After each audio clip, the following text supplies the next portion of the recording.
gather around the warehouse, y'all, it's time to load the truck. Doc's Dynasty Hour is rolling in. Tim Karanak's got the look. Doc Eisenhower's riding shot. Welcome to Doc's Dynasty Hour. This is your host, Tim Kanak. You can find me on X at Fantasy Aceball. And you can find the one and only Doc Eisenhower at Doc Eisenhower on X. We're back, baby. It's been a few weeks. We got our vacations out of the way. No more vacations ever again. You get us every week now, at least until you guys stop caring about baseball. But we're here. We're here for the long haul now, I think. Right, Doc? Bro, we'll see. I'm on vacation first week of August. Look at me. I went on vacation. I became a high schooler. What's going on? I got younger. That's what happens, right? You're supposed to. You're supposed to get younger on vacation. I guess so. No, I was on podcast vacation. I got a real vacation coming up first week of August. But until then, yeah, we'll see. Probably rock a few pods. All right. That's okay. Hey, that means we're going to get through the trade deadline. The main thing is we're going to get action through the trade deadline. We're going to get action through the draft. So those are some big times. We got some big times coming here. Anyway, we're going to start this podcast off because Doc has wifey time planned for tonight. So we're going to fly through this bad boy for y'all. But we got moves that we made. And this last week, it's been, I guess, 3 weeks since our last pod. But this last week, I added the one and only Cooper Pratt like 1 second after he got called up. Like right when I saw him doing the high fives in the dugout, I went a 20-teamer. I'm like, boom, added before anyone else gets him. So I snagged me a Cooper Pratt. And in that same league, Doc, tell me if you like this move. I added Ty Madden because someone dropped him when he got sent down. And I added him right when Troy Melton got hurt. And then Jack Flaherty also hit the IL. So I'm like, okay, Madden's going to be coming back pretty soon here, I think. You like that? It's probably. I mean, but Melton's fine, right? I think he is. He looks fine. He says he's day to day. I think is what it is. Flaherty's on the IL, but I think Melton's day to day. Melton says he's back now. Melton says he's making his next start. Yes, it'll be interesting to see if Ty Madden backfills for Flaherty or what they do in the Flaherty spot. You love Flaherty? No, not anymore. No, I'm done, man. Actually, I'll tell you, I hate Flaherty, and I just was trying to sell him in that league hard. And I wasn't able to. I wasn't able to get anything for him. And now he's so we'll see. So we'll see. There's people in this league who would listen to this, and now they'll be like, "Yeah, we know Tim. We know your tricks." 14-teamer. I added Foster Griffin in this league like 3 weeks ago, Doc, and he's been fire ever since then. So this is my shout out. You're gonna have a shout out later. Here's a shout out to Foster Griffin, who is. We're going to let this one linger here. Foster Griffin is basically this year's version of the guy that you're going to shout out on your shout out. So we'll leave that there. And people are going to be wondering now who Doc's shout out is and how he relates to Foster Griffin. All right. In the same 14-team league, I traded Ryan Waldschmidt, a 24th round Ryan Waldschmidt, and a 13th round Jordan Lawler for a 23rd round Nolan McLean. What do you think about that one, Doc? It's probably a win-win for both sides. I mean, I think Waldschmidt is probably losing some excitement because he's not giving you the juice yet. But, I mean, it just depends on your need at that point, right? If you're and like some leagues, pitching you can find easy. Sometimes it's a premium. It just depends where you are in your competitive cycle. So I think that could be a win-win. I am competing in that league, and I think my ace is Parker Messick. That's right. My pitching's a mess in so many leagues, man. I don't know what to do. I used to be like I got lucky, or I don't know, or I felt like I knew what I was doing with pitching. And this year I just feel like shrugging my shoulders. Guess we'll see, We'll see. I've been streaming like 5 guys a week in that league. It's pretty bad. I had like Cole Reagans was my ace coming into the year. George Kirby was my second guy, and Kirby's been awful, so it's just not been good. Last move for me is in a 30-teamer, the MLB Data Warehouse League. I snuck an ad, Malcolm Moore. He was just outside of my top 150 in my updated rankings here, and I was able to add him in that league. So sneaky little 30-team ad. So if you are in a 30-teamer, Malcolm Moore might be available, a catcher for the Rangers. He's having a really hot year, and he's a former first-round pick, so got some good pedigree there. What do you think about that one? You're in that league. I'm just looking at that league because I know I'm doing well in that league. Yeah, I'm 26 games ahead of John in our division. That's It's a tough look for John. I'm a 6th overall. I feel like that's okay. What's your team name? Your Cardinals? I am the Cardinals. Not seeing you anywhere near me here. I'm in 4th in my division. I'm over 500, but I'm in 4th in my division. Your mid card, yeah. On the IL. Okay. like literally half my team is on the IL, and I'm just not even adding anybody because I'm like, there's nobody even to add. So I've got like Mike Trout, and Story, and Woodruff, and like I've got like all these injured guys just sitting on my team. I guess he's not in anything we're going to talk about today, but we haven't been able to really talk about the solidified success of Jordan Walker. Obviously, you made it. I mean, all last season you were talking about you wouldn't buy him from me. I couldn't sell him to you. No.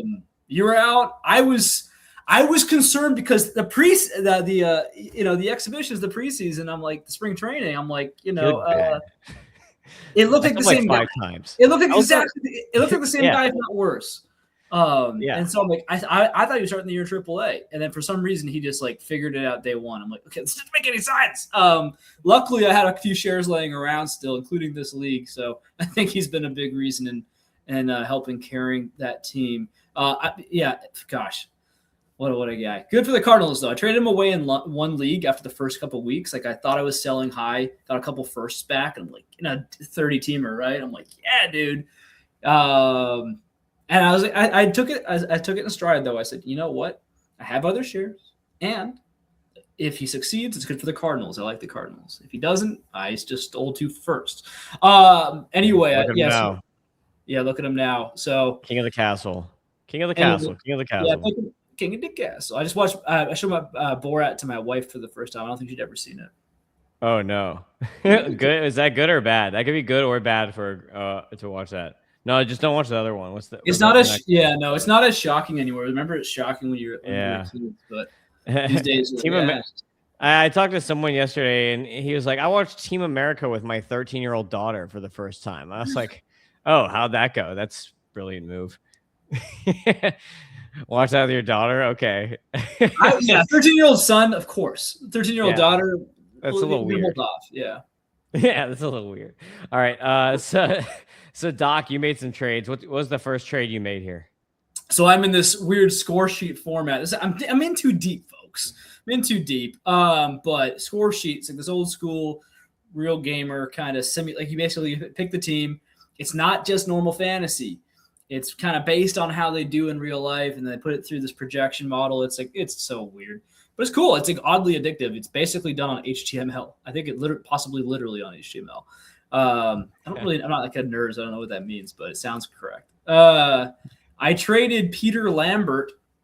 Oh yeah, here's the weird quirk. They draft like every month. Like you do a couple extra rounds every month. There's no free agency. So you can't just pick up guys, there's no waivers. So you do like a new draft for like 3 rounds every month. So I had a pick upcoming, the 3rd pick to start this round. Guys like Carson Milbrandt were available if you wanted to go prospect route. But other than that, like they had Blaze Jordan, which would have been interesting. I like Blaze Jordan a lot. I'm so happy for him. Such a roller coaster of prospect. Could have put him on my list. There's a bunch of guys I had ready to talk about. I guess apparently they're all Cardinals. But Blaze Jordan, he would have been available. But honestly, other than that, though, it's just basically like relievers. Like it's not that interesting. So I traded Peter Lambert, who's I believe in. I think he's solid. Then that upcoming pick, and these guys draft so weird that I'm like, I can get a really good prospect whenever I pick next anyway, because half the guys are going to pick relievers. You know what I'm saying? And then I traded next year's like, we'll all keep 10, so it's the 10th round pick essentially. Like whatever for Vinny Pasquantino and Connolly Early. I think that's a great deal. That's crazy. The guy who had Vinny P just didn't want to roster a hurt guy. Yeah, this is starting to look like a lost season for Vinny, which sucks. Because I just gave him a huge money in the salary league. You never know. I mean, he can come back and like crush it down the stretch. He owes it to us. You owe it to me, Vinny. I got you everywhere. He had back issues all year until now, and then right when the back started getting better, then he breaks his hand. He was just heating up. It's so frustrating, man. Gosh, my one league is cursed right now. But then my next pick, like, what did I say? My next pick, a whole round later. In fact, it's more than a whole round later because it snaked. So at the end of the second round, I picked Caden Scarborough, which is like little bit Why is he behind. there? That's why you're wearing the Rangers shirt today. Yeah, that's why. All right, nice. I like that. White Langford hit a home run too. Anyway, so that was a cool one. And I also made you want to hear about the other trade real quick before we move on? Yes. Yeah, it's kind of a janky looking deal here. I'm sure you can't even understand it. So I'm accidentally succeeding in a 30-teamer where I had two 30-teamers for Scout the Stat Line. I thought I was going to compete in one and rebuild on the other, and it's flipped anyway. Dead last in the other one. I have no business being like in playoff contention in this category league. So I figured I might as well my hitters are good. I need to upgrade the pitching. So I don't like to do a move like this, but I had to do it. I'm competing by accident. Traded Quinn Matthews and David Shields. And I'm trying to read this because I'm T10 this week. David Shields and Quinn Matthews were both in my top 10 prospects this week. I like them. I like both. We know this. And so I traded both and a 4th-round pick for Justin Lampkin, who's a Kansas City hot rising prospect pitcher. He's now in Double-A. So more proximal than David Shields was my logic, and honestly got some gas, good frame. And then Robbie Ray and Justin Verlander coming back. Now, if you're in a 12-teamer or a 20-teamer or anything less than a 30-teamer, you're probably puking. You're like, what are you doing? And if you're rebuilding, you're puking, right? You're like, how do you had the prospects? They finally were working out. Here's the thing, man. David Shields is young, but I'm like, that just gives you more time to get the TJ. That's kind of where we're at these days, right? So especially if I'm in that competitive window, I don't want to blow it. I got Matt Olson hanging out there, Cody Bellinger. They're not going to be in their prime forever. So I unfortunately forced to compete here. Now, here's some news I'm going to break.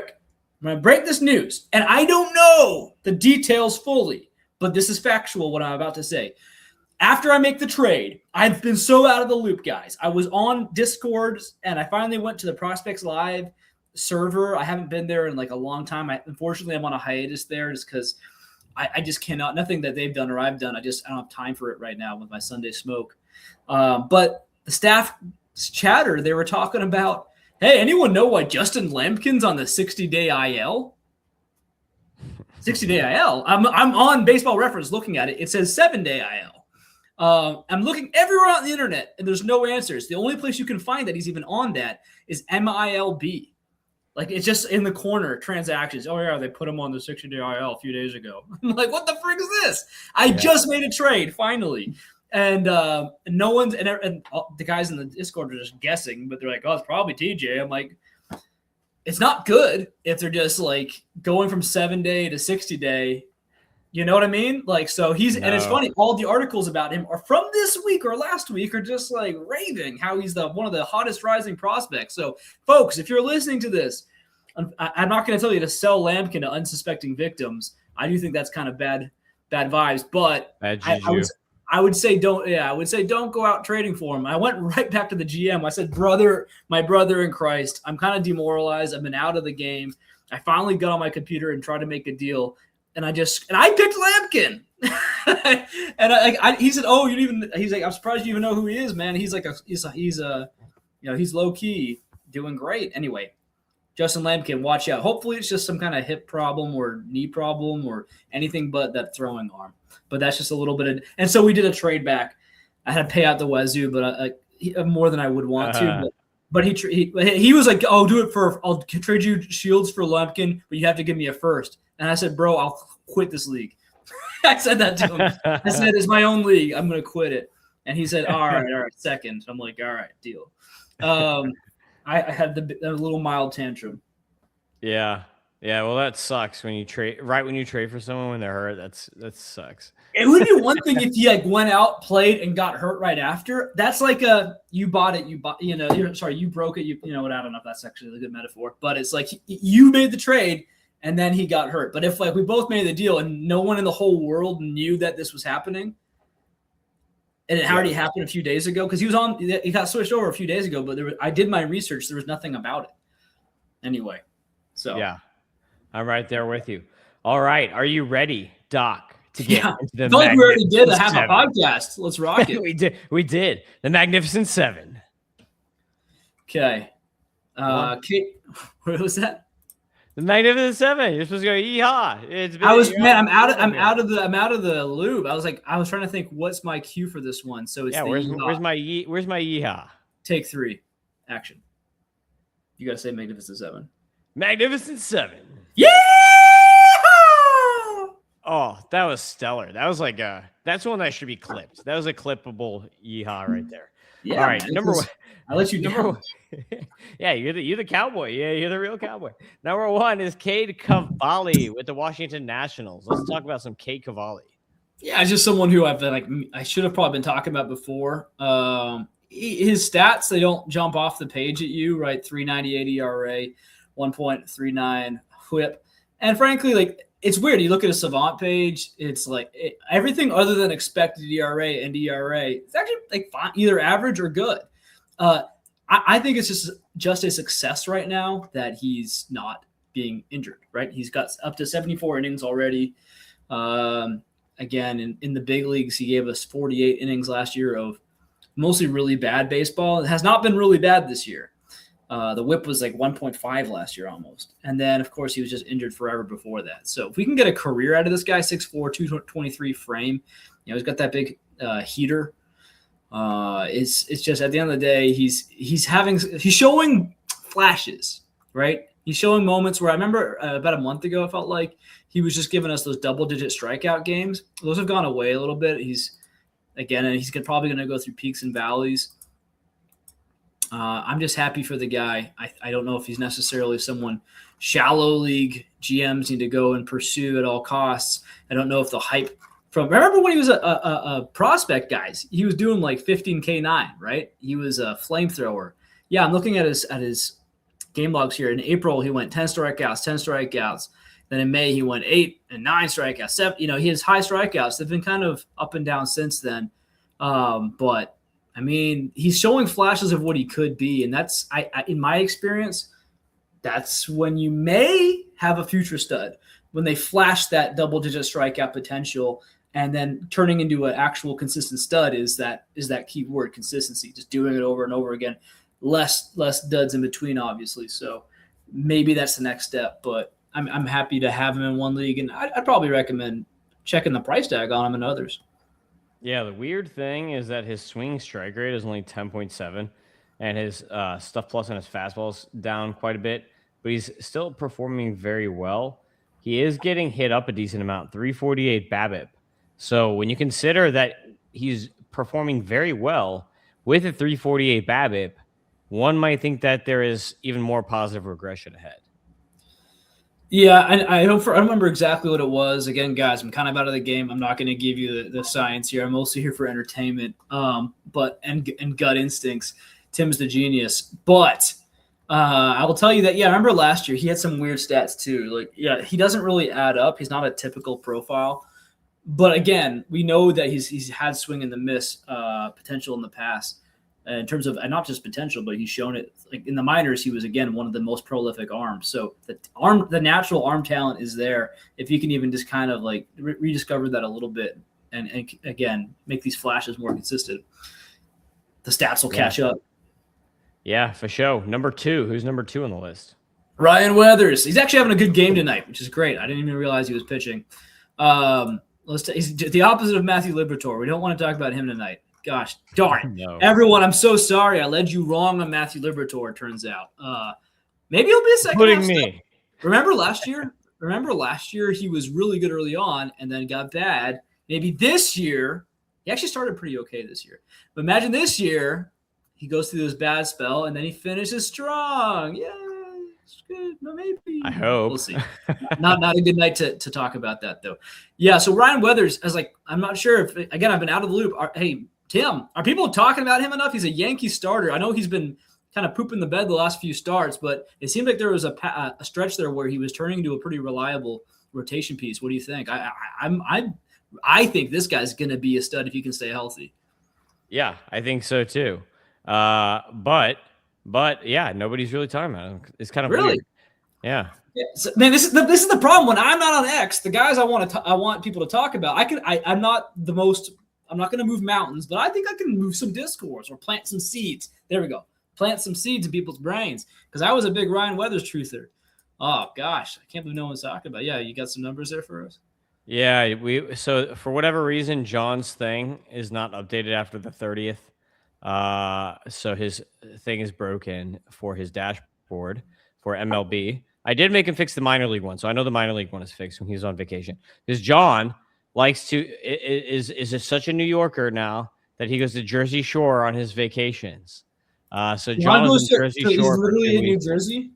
He just got back, but he was in Jersey He goes Shore. from Indiana to New Jersey. Yeah. He's with the Gweeds. He's Jersey Shore on vacation. Probably got a tattoo on his face. It would have taken this the same amount of time maybe to go to like Panama City Beach in Florida. Yes, probably. But he said it wasn't his choice. I guess he made his in-laws pay for him to go on a 2-week vacation. Yeah, it seems like an alpha dog maneuver. Yeah, no, I don't even know if he had a choice. But anyway, he has not updated the MLB board that I know of. So we're looking at the board here, and it's only going to 530. But we can see here, we don't have his recent starts, but 10 strikeouts, 3 walks on May 30th. So that's great. He's actually downtrending. But yeah, we have nothing for June here, unfortunately. But yeah, like he's definitely throwing the changeup a lot, 23.5% of the time, and it's got a 119 grade on it. So he's leaning very heavily on this changeup, but it's still working, 18.3% swing strike rate. So going heavy on that secondary, on that off speed, and it's really working for him. Yeah, that's what we're gonna get out of that. Yeah, I like him. He's got 6 innings tonight, 1 bomb, single solo shot, 8 strikeouts, only 3 hits allowed though. The White Sox, but whatever, they'll take it. All right, go to number 3. Number 3. Cole Carrig. Man, you know what's funny? I've been so underwater. I haven't had time to be a geek. So I'm going to be going with the vibes, and then I'm going to learning the geek stuff while you tell me about the geek stuff. So Cole Carrig, I'm just looking at his savant page for the first time because I know who he is as a prospect. My last prospect ranks, I believe I had him as a top 50 guy, or at least top 60. Some folks were getting a little bit out on him. I just think the profile has always shown a lot of the upside of stealing 50 plus bases in the minors, hitting enough home runs. Frankly, not striking out too bad. What was it? Yeah, his ratios have been kind of up and down a little bit. You look at his savant page, it's very funny to look at. It's extreme. But you love the 95th percentile sprint speed. You love that he's walking a lot. He's not actually striking out that much either. It seems like he's just a rookie. He's just not scoring up the ball properly. He's not launching the ball properly. He's not really getting a lot of exit velos somehow, despite having 3 home runs. But again, the bat speed is cream of the crop. So I don't know, man. Like it's a very funny profile, a very small sample size profile, but 3 home runs and 1 stolen base already. Those stolen bases are going to increase throughout his minor league career. That's what's been he's been carried by the stolen bases, actually, not the power. The power has been a nice bonus. So the fact that he's already showing some of that, again, playing in Coors Field, it's like this is a real deal. I think he's going to be a fantasy guy. I think he might be maybe what people thought Jordan Beck would be, but better. Maybe is that a good one? Is that good? I don't know. He seems to walk more. Yeah, that's all right. I mean, I threw a comp on here of Cedric Mullins and Ramon Laureano mashed into one guy. That's terrible. No, it's not. You saw his gun the other day? Yeah. Dude, he's got such an arm. He throws 100 miles an hour. He's like Mason Wynn in the outfield. But anyway, it's because he used to be a catcher. So anyway. I guess you're talking defensively, but no one wants to be compared to Ramon Laureano. Laureano's solid, bro. But that's not sexy. No, it's not sexy, but it's solid. And it's realistic. So anyway, Cole Carrig was my number 100 prospect in my rankings update here. I did have him at one point as like a 55 or something, but that was like a year ago. And on Prospect 1, Welsh always has me on it. He does it like this one episode every year where he has these people on and we do bold predictions or whatever. And last year, my bold predictions for breakouts were Cole Carrig and Connor Prelip. And then they both broke out this year instead of last year. So I was like 1 year too early on both of these guys. And then last year I started going down on him because his contact rate started getting worse. And I'm like, uh-oh. I was like, his hit tool is getting worse. But his hit tool is actually really, really good in the minors. 80% contact rate, 89% zone before the call up here. 26 steals, 5 bombs. So he was really mashing. And I don't think, because he's hit, how many home runs so far? 3 home runs so far in the majors. I don't think that's realistic to hold that His exit velocities are like okay. He's not a 20, 30 homer guy. Like he's more of a speed guy. So you can see my grades here on the tools. A 40 out of 50 on the hit, 40 out of 50 on the plate approach, 45, 50 power, 65 speed. So his premier tool is his speed and his bat speed. He's a really, really good athlete. Like I put here that his peak seasons, I could see like a 260 to 280 hitter with somewhere between 15 to 20 homers, 40 doubles, and 40 That's steals. a fantasy star. Yeah, it's a really good player. I think he's just going to be more of a doubles guy than a home run guy, especially in cores because it is a big park. So I think that if you're looking at his 3 home runs so far in 10 games or whatever he's done, 9 games or whatever he's done, like he's not going to be hitting a home run every 3 games. That's not who he is. That's just kind of lucky, but he's going to be more of a doubles speed guy moving forward, I would say. But yeah, he's a good player for sure. He's going to be a little volatile, I think, but he's a good player. Yeah, I think he'll probably even be better for fantasy than real life, maybe. I don't know. Yeah. No, he's in Colorado. Nobody cares about Rockies players. Yeah, but take it back. He's got a motor on him too, so he's like a fun guy for the team. Never mind. He's a good player all around. Yeah, very true. All right, number 4. Who do you got? You got an old guy. Yeah, I'm going the opposite than these other guys here. Bringing it back to Paul Goldschmidt. Gosh, back-to-back Jewish guys. Thought I was going to say Jew. Goldschmidt's not Jewish, dude. Get this. So here's a fun fact about Paul Goldschmidt. First of all, his name's Goldschmidt. His father is Jewish, but Paul has converted to Christianity. So he's a major Christian. Yeah, he's super all about it. That's the most Jewish name of all time. Come on now. I thought he was too until he was on the Cardinals, and then I was like, yeah, he's like donating to all these churches and stuff. I was like, yeah, he like plays like the Jesus music when he comes out too. He's all about it. So yeah, that's the thing. Honestly, I loved how much of a Christian he was. So I was like, yeah, Paul Goldschmidt. I was one of his biggest fans. I actually liked him even before all that, to be honest. I'm just like adding that on now. But like I drafted him in 2013, in my home league's founding inaugural draft. And I was heartbroken last year when things kind of just came apart, right? It's like, oh, it's over, right? It's not over till it's over. He's batting almost 300 now. The comeback is upon us, huh? Yeah, almost looking like, peak Goldie again. 364 OBP, 298 average. Honestly, I've been so busy this year, guys. It's probably a big reason why we haven't been doing podcasts lately. 301. He's hitting 301, man. Okay. I have yesterday's stats. So he's over 300 now.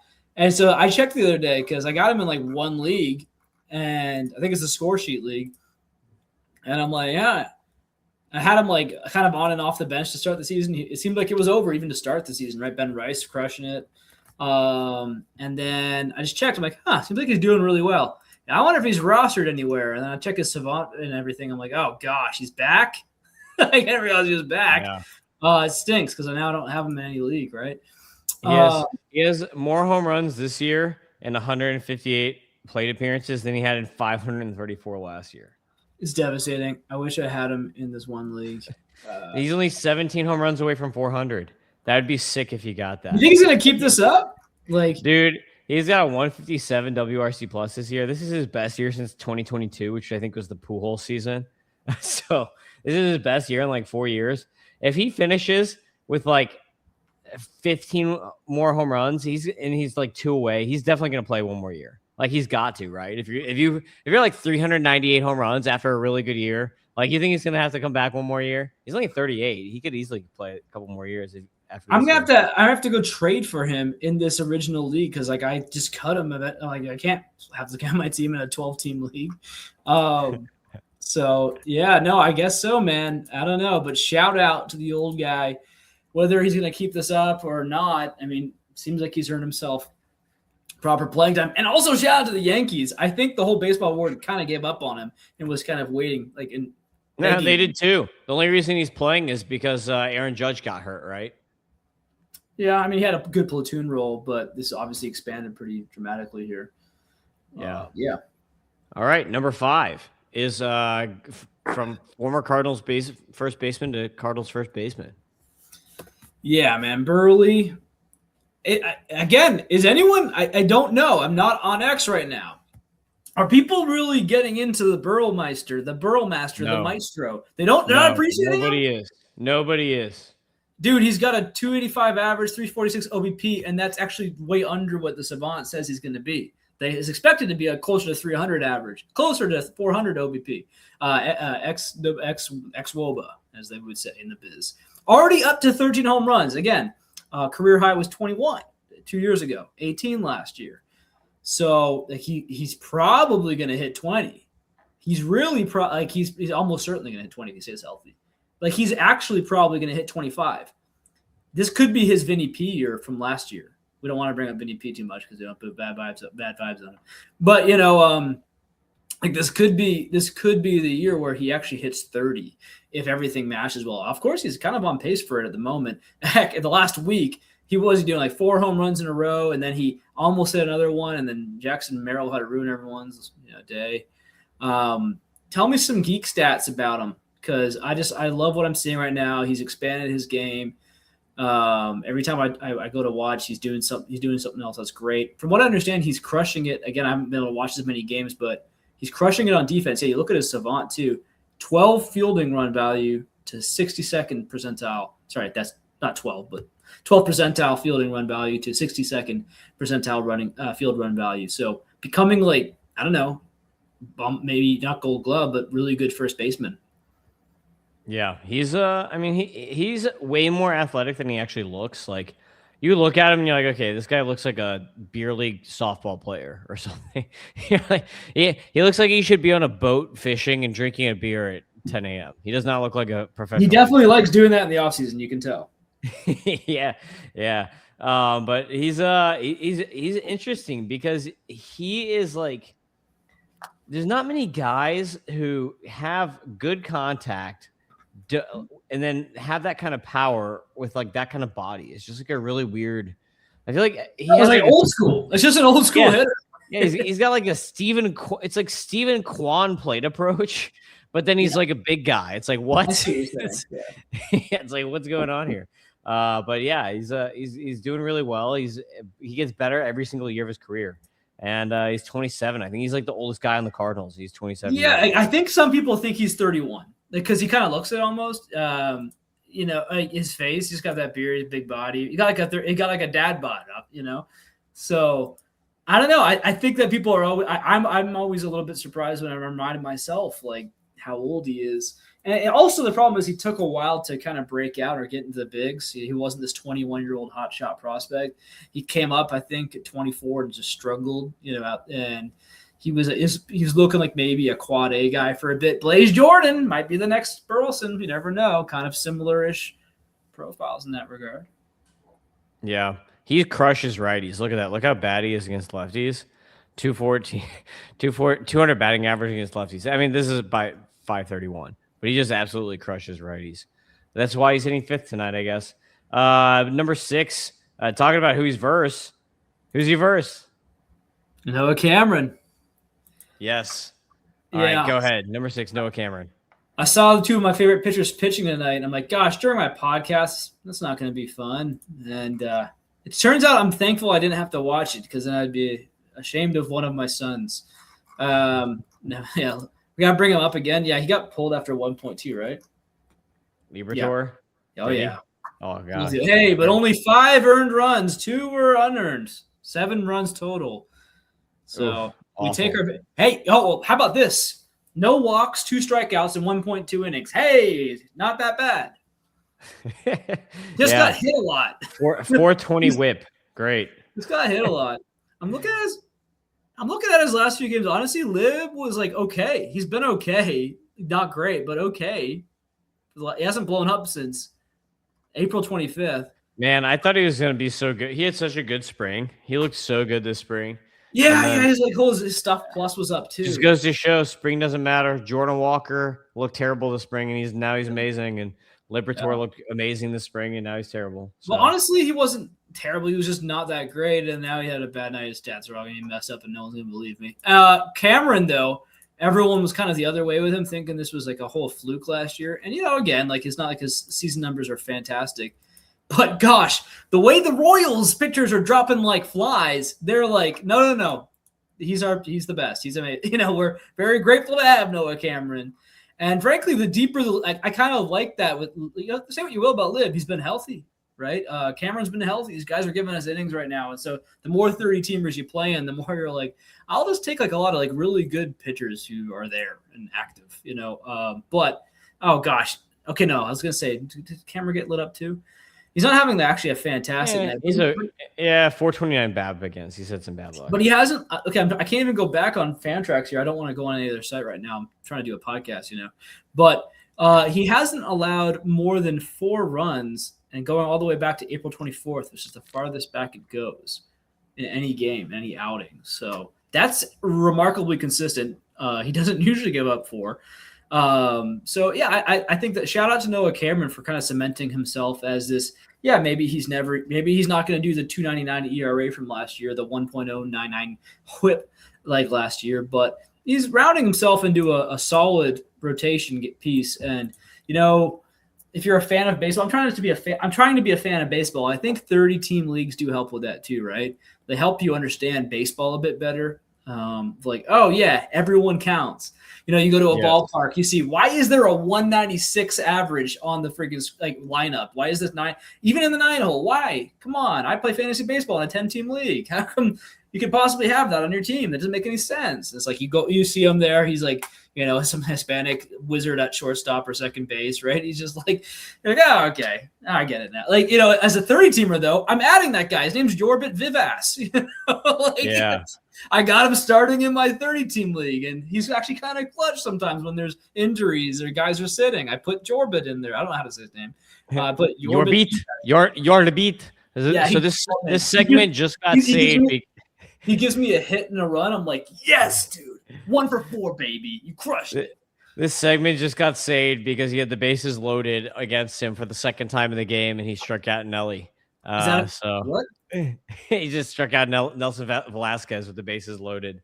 Cameron. Yeah, he got out of a bases loaded jam just now. I was gonna say, I saw 6 hits there after refreshing. I'm like, could have sworn those weren't there a second ago. Yeah, it could have gone pretty bad there if then Nelly I have a TV in front of me. I guess I could have put it on there, but now I'd be all distracted. I gotta wait till you talk. Yeah. I'll tell you what, dude. This guy's got 70 innings pitched this year. This guy throws innings. So he's a dog, man. And that makes sense because he wears glasses. I have to ask that. Yeah, and his name is literally Noah Cameron, and he's from Kansas City.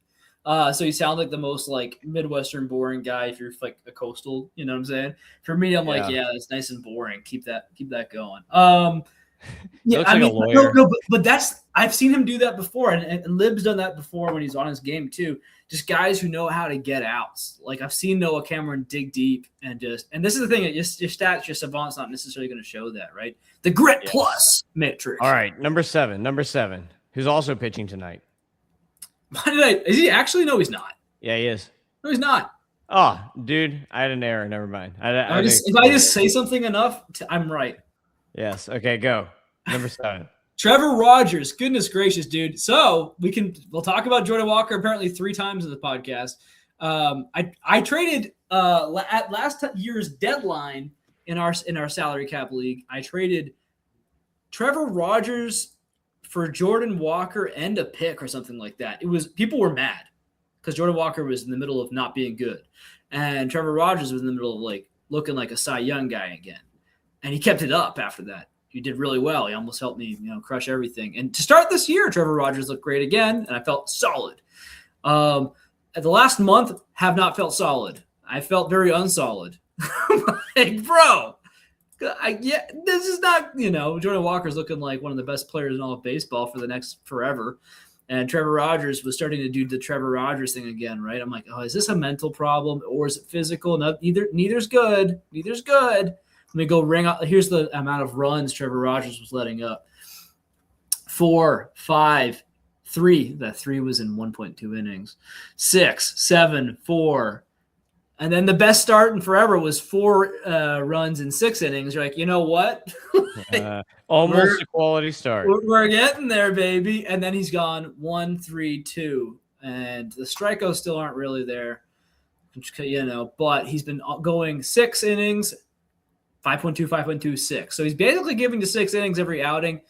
Hey, okay, he's not broken. You know what I mean? Like that's why I'm saying this might be a good time to buy. I don't think he's as bad as he was. Is he as good as it looked like he was? We were all on board. Or a lot of us were getting on board. He went to, was it Driveline or was it somewhere else? He was doing some things that justified, the breakout last year. It wasn't like it was an accident. He intentionally went out and fixed some things. And I haven't done the digging, the diving. Maybe you know more than I do, or maybe you have beliefs that I don't. But I think that Trevor Rogers, if he can just stay healthy and keep his head on straight, his talent is there to be a really solid pitcher. But again, maybe he's never that like sub 2 ERA looking guy like he was the end of last year. But again, 3.5 ERA, like maybe like a really, really good pitcher. I think that's in the cards.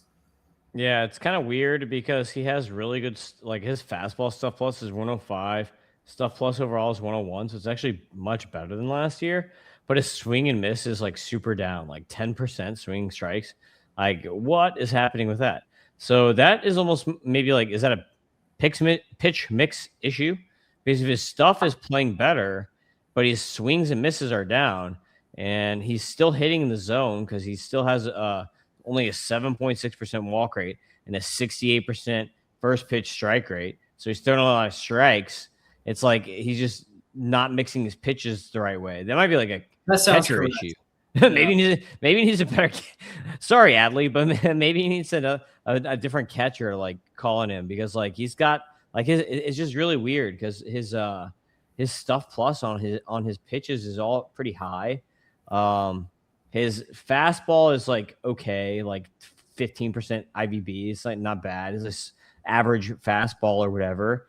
But as far as like movement profile, his sweeper is killing it. And the sinker is actually pretty nasty. 18 inches of horizontal break is pretty nasty. And the changeup is pretty nasty. So he's got 3+ looking pitches from a movement profile wise. And it's just like, he's just not getting swings and misses. So it's almost like maybe a catcher issue or pitch call issue, something like that. That's so weird. Look at his profile, chase percentage. Like he's one of the best in the league. And then K rate's down. Like he's just, it's probably a pitch mix situation. It's really weird. Yeah. We'll see. He's just had he's been a weird guy. That's why I keep saying mental. I'm like, because we all know how he started and how he ended up, right? Like he started off looking like at whatever it was, 22 years old, 23 years old, looking like an absolute potential Cy Young guy, and then going through years of mediocrity to the comeback story again. And like last year, remember, it felt like it was a small sample size. 109 innings is not a small sample size. Yeah. Like that's fantastic. 1.18 ERA, 1.81 ERA in a sub one. I mean, it's 226 BABIP last year. So dude, 109 innings, right? Like you would think you'd have at least over 2. You think you'd have at least over a 1 whip. Like the fact that you were able to keep those runs and those hitters and those walks, like you're able to crush it. He's almost got as many walks this year as he had all of last year. All right. Shout your boy out. We're going long. Shout your boy out. It's time. All right. We're going to shout my boy out for my wife. Miles Michaelis, he still has a career. and in case you haven't followed, in case you thought his career was over, 7 innings, what is this, on June 14th of 0 earned runs. The game before, 0 earned runs. He's actually, he had a really bad game before that. But then, anyway, he's got a career again. Go look at his last couple months even. He apparently can only pitch now with an opener in front of him. I don't know what that's doing, but ever since the Nationals started doing it, like he's been pretty good. Let me see his 30 game. I'm not going to spend too much time here, but yeah, 2.73 ERA, 0.87 whip over the last 30 days. Miles Michaelis. Michaelis. He's the best. He's better than Matthew Liberatore. Who saw that one coming? Dude, if you take out like 2 of his starts, he's only he gave up 17 runs in 2 starts out of 40 runs. So if you take out those 2 starts, he's only given up 23 runs over like 60 innings. That's not too bad. He's kind of like 2 terrible starts. Yeah, dude. He's fantastic. I have him in so many deep, like 30-teamers because I'm just like, you need pitchers, right? So I kind of just had him because I like him. And it's like, is he going to be Bartolo Colon and pitch until he's like 45, just like burning innings for bad teams? Well, what do the Nationals still have the best offense in baseball or something? Like, wasn't that a crazy thing that's happening? Yeah, I don't know. All right, let's get to the next thing. All hat, no cattle. Who's your biggest phony of the week? Miles Michael. No, just like turn on my boy. Well, here we'll save some time here. Royce Lewis, he gets hurt too often. I hope for the comeback story. I don't ever like to celebrate these things, but yeah, I just we'll see what happens there. Same thing with Byron Buxton. Same thing with Glasnow. I've hated being right about Glasnow over and over again. Every time he gets hurt, they're like, "What?" I'm like, "Yeah, dude, it's part and parcel of life with Tyler Glasnow." And again, hopefully it's not. And yeah, maybe Royce Lewis. Eventually, he'll probably pull it off 1 year, right? He'll have that big Buxton season, but I just don't want to deal with that risk. Yeah, I feel that. I agree, man. I'm not like that. I'm a yellow belly on Royce Lewis. I will never own him again in a league like that. It doesn't even matter what he does. Like I'm just 12-teamer. That's okay. It's okay. Forget about it. I will never own him in a league again. All right, let's get to Huckleberry of the week. My Huckleberry of the week is Joshua Baez, the one and only. Yeah. Everyone was out. Like, people were so out on him. I put him as a top 10 prospect, and I did this on my Memorial Day update. So I had him as a top 10 prospect. And if you asked people a month ago, people were going to be out on him. They're like, oh, the contact rate is so bad now, blah, blah, blah. All right, well, let's see. Since May 25th, kind of picking a random date here. Let's just start it on June 1st. So since the beginning of June, his contact rate is up to 74%.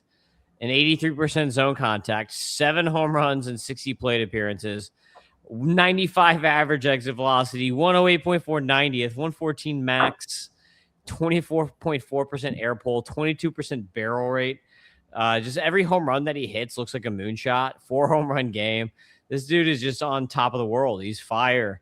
The hit tool is average or below average. It's a 45, maybe. That's fine if he's got a 45 hit tool because he's got 65 grade power and 60 grade speed. So he's a tool shed.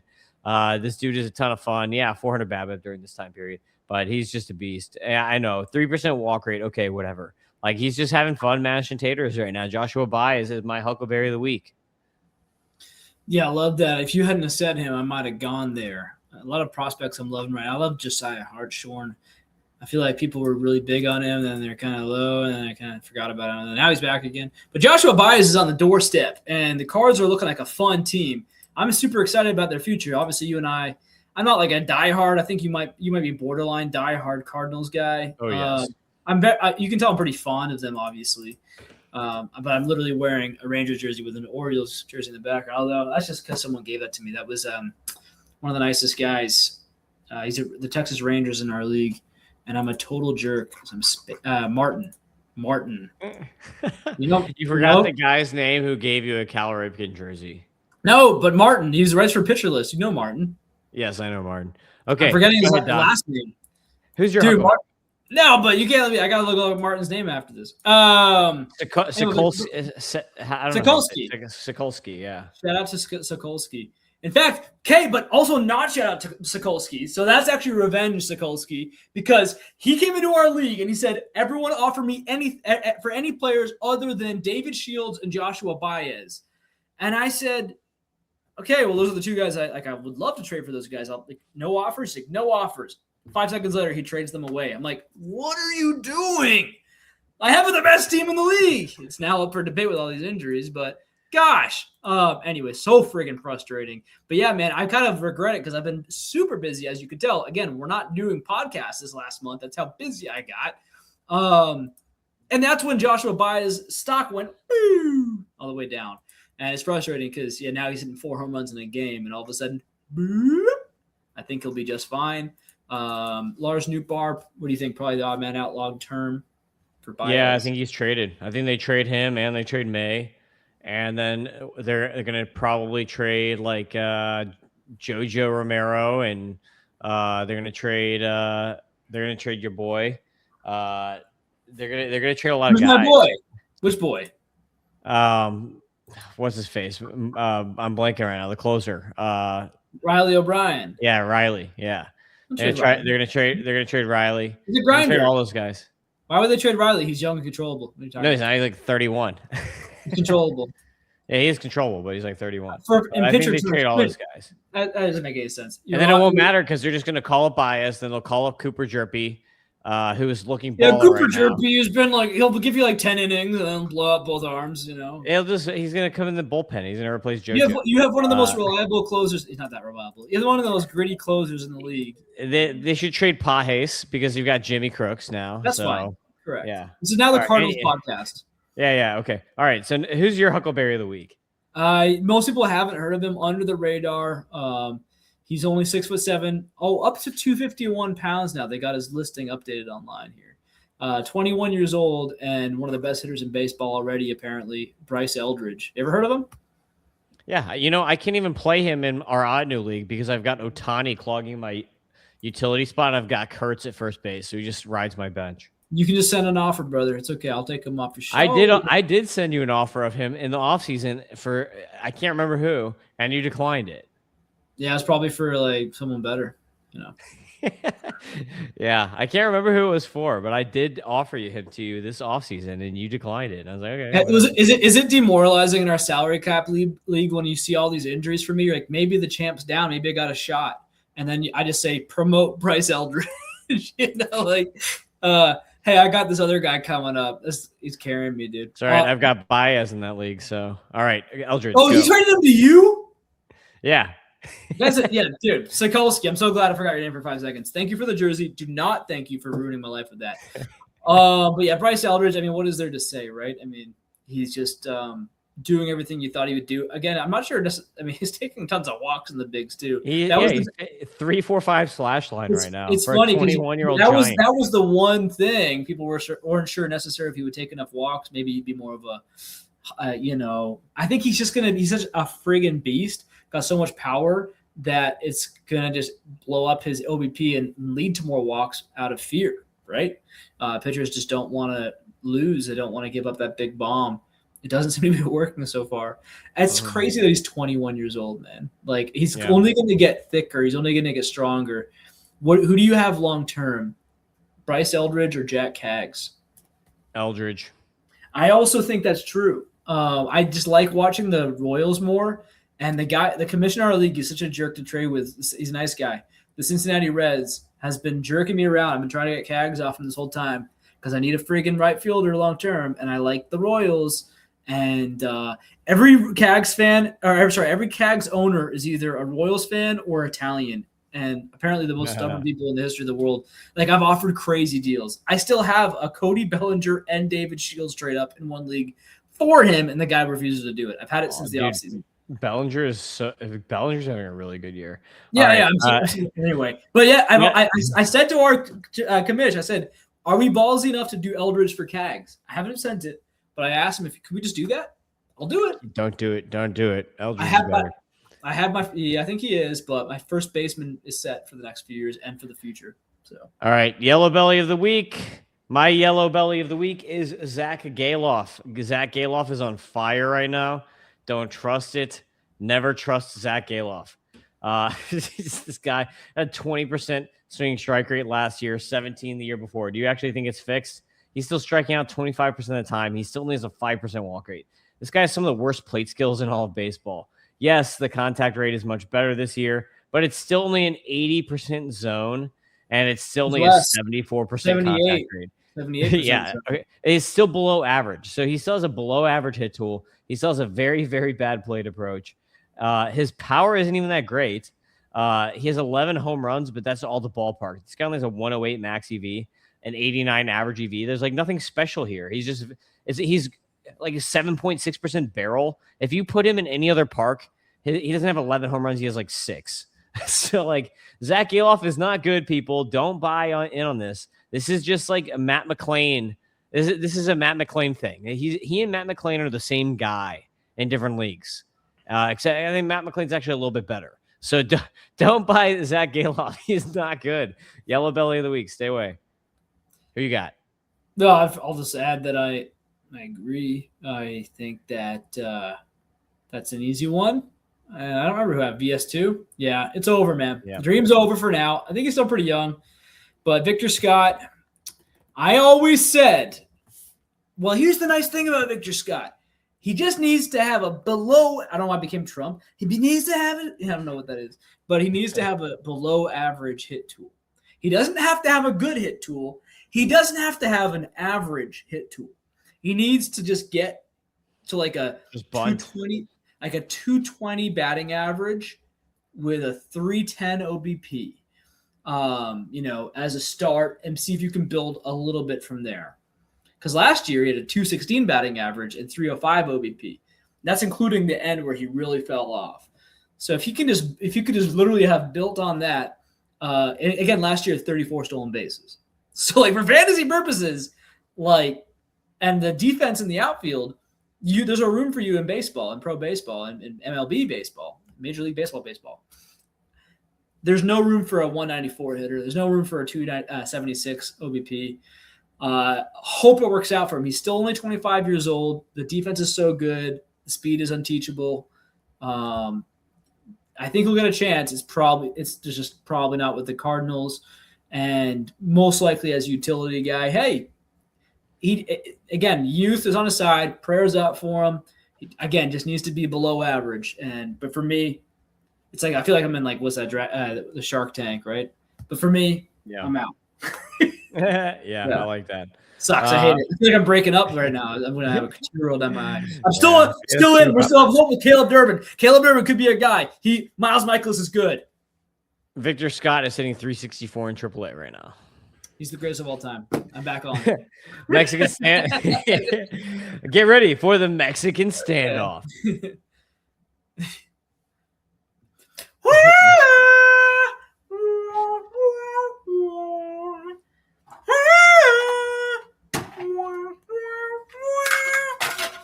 All right, we got a good one here. Yes. Oh, yeah. I just looked down. I'm like, are there still harmonicas here? That's how long it's been. I haven't even been in this area of my house, guys. This is our last podcast. Yeah, the last podcast was the last time you were there. Mexican standoff. We got 3 good players here. You've got Byron Buxton, who is going off. I literally got destroyed in a league single-handedly because the guy that I faced in this head-to-head league last week had Byron Buxton in a 20-team league, and he completely destroyed me, just one guy. Everyone else on his team sucked except for Byron Buxton, and he beat me in like most categories because of Byron Buxton. So you got Byron Buxton here. You got Yordan Alvarez. So you got 2 injury kings here. And then you've got Pete Crow Armstrong, who is kind of on a revenge tour the last few weeks here, a little bit younger. So you got a couple injury guys here, and then you got a young guy. Do you trust Pete Crow? So in Dynasty, between Byron Buxton, hot, amazing, best player in the league until he gets hurt. Yordan Alvarez, great hitter, no speed like Byron Buxton, good power, but always also gets hurt. And then you got Pete Crow Armstrong, who is pretty risky, pretty streaky, but younger. Which of these guys are you going with in Dynasty? Dynasty, that's interesting. I mean, it's funny. Okay, batting average or OBP, or like what, because that would be the thing for me. Okay, we're talking batting average only league, which is not what we usually play in. I'd go with PCA pretty easily.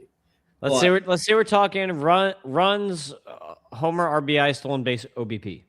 Okay, just OBP. Then no, I don't think this 349 is going to hold up. I don't think. He's young enough where he could shift his profile.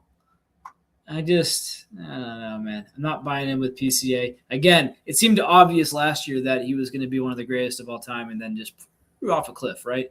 So we'll see. Buxton, I don't trust. His metrics aren't even really that friendly. He's got a lot of blue on there. You don't necessarily love that. And he's older, and he's going to get hurt again probably. So definitely not Buxton. He's the hard no. It's funny, man. Like I'm pretty sure it's going to happen with Jordan too. I feel like his injuries are always really weird, right? Like, he's got like this hand bruise. He's out for 2 years. It's like, what the frick happened? You're the one saying to sell Jordan. So age-wise for the listeners, again, Byron Buxton is 32 years old. Jordan is about to turn 29 in like a week. So happy premature birthday, Jordan. And Pete Crow Armstrong is 24. Yeah. But if you're telling me it's an OBP league, then like when Jordan's healthy, he's like MVP caliber. You're seeing it right now. He's got a 430 OBP, right? It's like crazy. He's so good. I've always said he's good. The problem with like Buxton and PCA is that there's actually a lot of times when they've been healthy and not good. So that's a problem, right?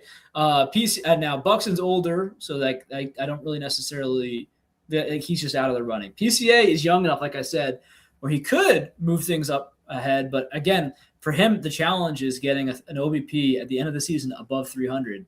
The last 2 seasons have not gotten there. They've been in the 280s for OBP.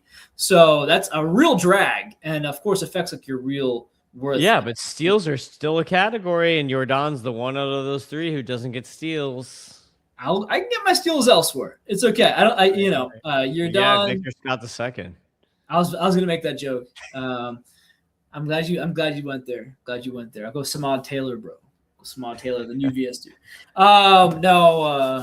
Gosh, there was some guy picked up. Anyway, whatever. But no, I go Jordan in this situation. I'm glad you picked these 3. That's a good one because I don't necessarily like all 3. And I think you know that. Yeah, they all have flaws, so that's what makes it fun. Yeah, it's a tough one too. Do you like better PCA or Dalton Rushing as a human being? PCA. Yeah, that's the problem, right? So I like PCA. He came in here. I'm like, you're a douche. You need to get punched in the mouth, and then you might be someone I like. Like that's fine. You can grow and change as a person. But then I started hearing him like ripping on the Dodgers, and I'm like, don't make me like you, dude. Yeah. Don't make me like you though. Come on. Yeah, especially as a Cub.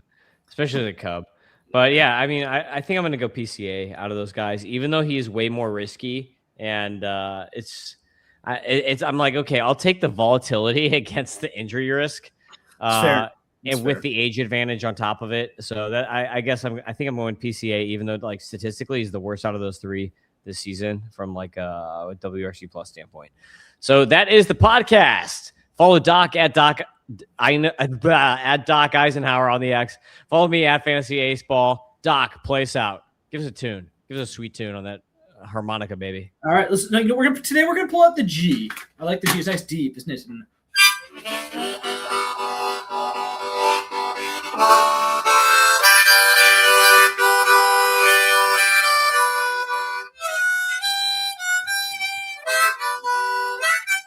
Baseball. John, pay that man. Stay sharp, stay hungry, keep them barrels flying high. This is Doc's Dynasty Hour. We'll catch you on the other side.